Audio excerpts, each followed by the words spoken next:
جس طریقے سے چاہتا ہے اپنی زندگی گزارنے کے لیے مکان ایک سے ایک تعمیر کرتا ہے، سواریوں کے نظام اور انتظام اپنے لیے الگ الگ ہر زمانے میں رد و بدل کرتا رہتا ہے۔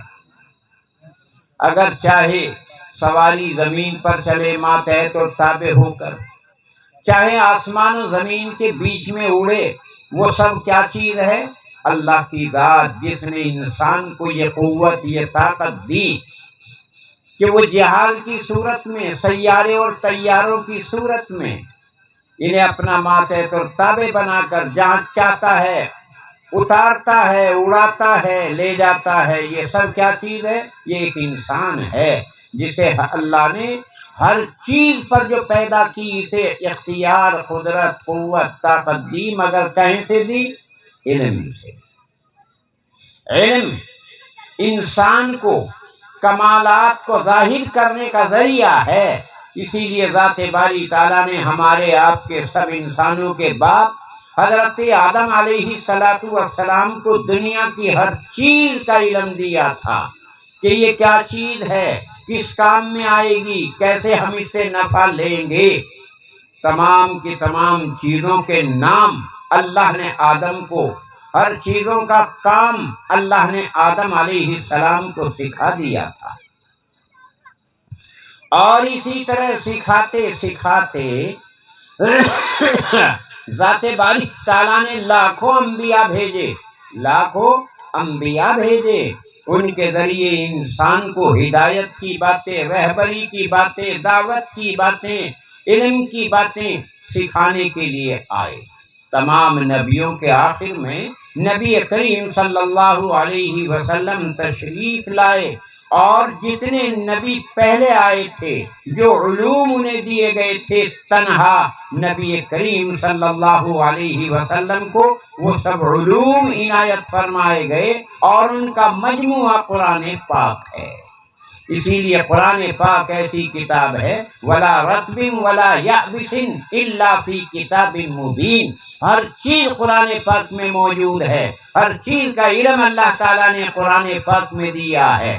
پہلی امتوں کے احوال و حالات بھی ہیں، موجودہ احوال و حالات پر ہمیں کیا کرنا ہے اس کا بھی علاج بتایا ہے، اور آئندہ اس دنیا کے بعد جو آخرت کی زندگی ہوگی وہاں کے احوال و معاملات، انجام و نتائج جنت و جہنم کی صورت میں وہ بھی بتا دیے ہیں۔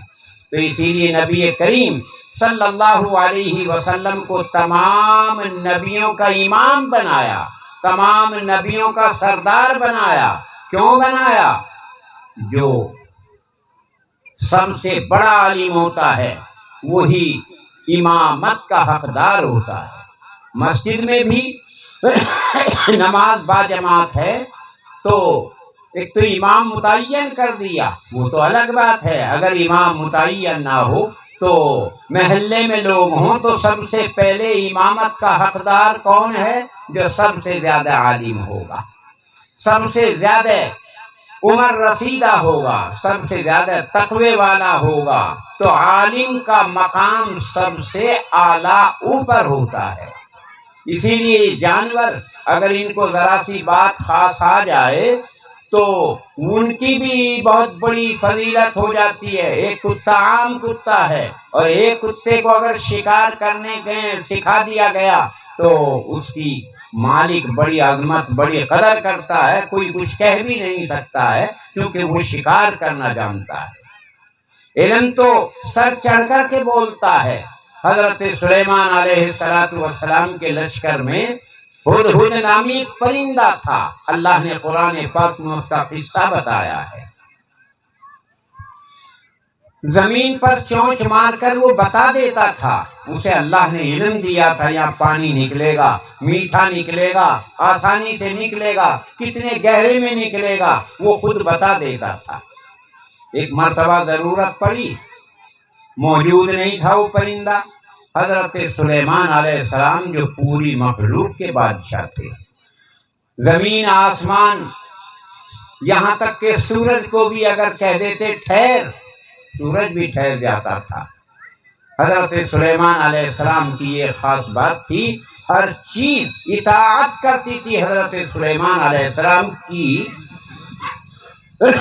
تو اسی بنا پر ہدہد پرندے سے کہا کہ کہاں ہے؟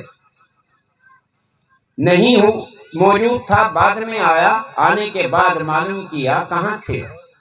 تو ہدہد پرندہ، اللہ تعالیٰ واقعہ خود بتا رہے ہیں، فقال احطت بما لم تحط به وجئتك من سبأ بنبأ یقین، میں ایک ایسی پکی سچی خبر لایا آپ کے تو خواب و خیال میں بھی نہیں ہے۔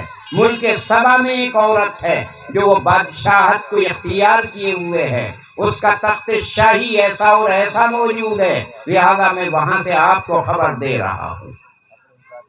تو فوراً پرندہ بھی سر چڑھ کر بولنے لگا، کیوں؟ علم اس کے پاس موجود تھا۔ آپ خود اندازہ لگائیں تو یہاں پر یہ انسان کے لیے ایک علمی گہوارہ، علمی مرکز، علمی مدرسہ اور مکتب بنایا جا رہا ہے۔ اس میں آپ کے بچے پڑھیں گے۔ نبی کریم صلی اللہ علیہ وسلم فرماتے ہیں جب آدمی مر جاتا ہے، مرتے ہی اس کے تمام تعلقات اعمال ختم ہو جاتے ہیں، سوائے 3 باتیں مرنے کے بعد بھی باقی رہتی ہیں۔ صدقۃ جاریۃ، ایک تو صدقہ جاریہ۔ کیا ہے وہ صدقہ جاریہ؟ یعنی تم نے ایک تو کسی کو کھانا دے دیا، کھا لیا، ختم ہو گیا، یہ تو صدقہ وقتی کہلاتا ہے۔ ایک صدقہ جاریہ ہے، جاریہ ایسا عمل کیا تمہارے مرنے کے بعد بھی اس سے لوگ نفع فائدہ اٹھاتے رہیں گے، تو تب بھی تمہیں مرنے کے بعد تمہیں اس کا ثواب پہنچتا رہے گا، اسے کہتے ہیں صدقہ جاریہ۔ جیسے یہ مدرسہ ہے، یہاں آپ کوئی کمرہ بنوائے، تعمیر بنوائے، کوئی ضرورت کی چیز کرا دیں اور ہم آپ نہ رہیں، وہ رہے، لوگ اس سے فائدہ اٹھاتے رہے، تو برابر ثواب ہمارے لیے پہنچتا رہے گا، اسے کہتے ہیں صدقہ جاریہ۔ مسجد بنوا دی، مدرسہ بنوا دیا، پانی کا انتظام کرا دیا، عوام کے لیے نفع کی کوئی چیز تعمیر کروا دی، تو یہ صدقہ جاریہ ہے، مرنے کے بعد بھی اس کا ثواب ہمیں آپ کو ملتا رہے گا۔ دوسرے، آدمی دنیا سے چلا گیا مگر وہ عالم تھا، اس نے علم چھوڑا، بعد میں اس سے لوگ نفع حاصل کرتے رہے، بچوں کو تعلیم دی، وہ بچے اس کے مطابق عمل کرتے رہے، اوروں کو تعلیم دیتے رہے، اگلے اوروں کو دیتے رہے، تو جس نے ان بچوں کو تعلیم دی، یہی سلسلہ ان کی تعلیم کا نفع اور فائدہ جو اولاً تعلیم دی اسے پہنچتا رہے گا۔ لوگوں کو دین کی دعوت دی، انہوں نے اس پر عمل کیا، انہوں نے اوروں تک بات پہنچا دی، تو یہ صدقہ جاریہ کہلاتا ہے۔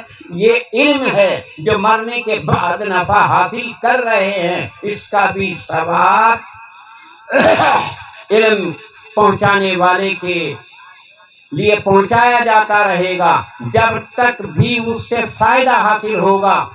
اور تیسری چیز ہے ولد صالح، نیک اولاد چھوڑ کر دنیا سے گیا، اسے عالم اور حافظ بنا کر کے گیا، تو مرنے کے بعد اس کی اولاد خود اسی کے مطابق قرات کرے گی، اسی کے مطابق جو اس نے تعلیم دی تھی اوروں کو پہنچائے گی، مدرس بنے گا، معلم بنے گا، مبلغ بنے گا، داعی بنے گا، دعوت دینے والا بنے گا، تو ماں باپ کے نامہ اعمال میں برابر ثواب جاتا رہے گا اور خود اس کے ثواب میں کوئی کمی نہیں ہوگی۔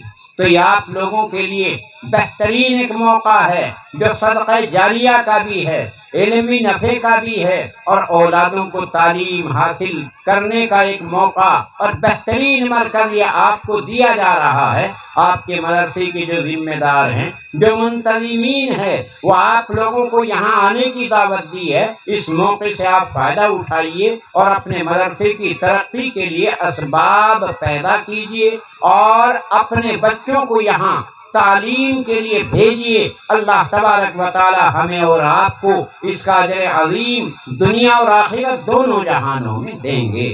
اللہ تعالی ہمارے اس مجلس کو قبول فرمائے اور جو ادارے کے لیے ارادے کیے ہیں اللہ تعالی انہیں آسانی کے ساتھ میں پورا فرمائے۔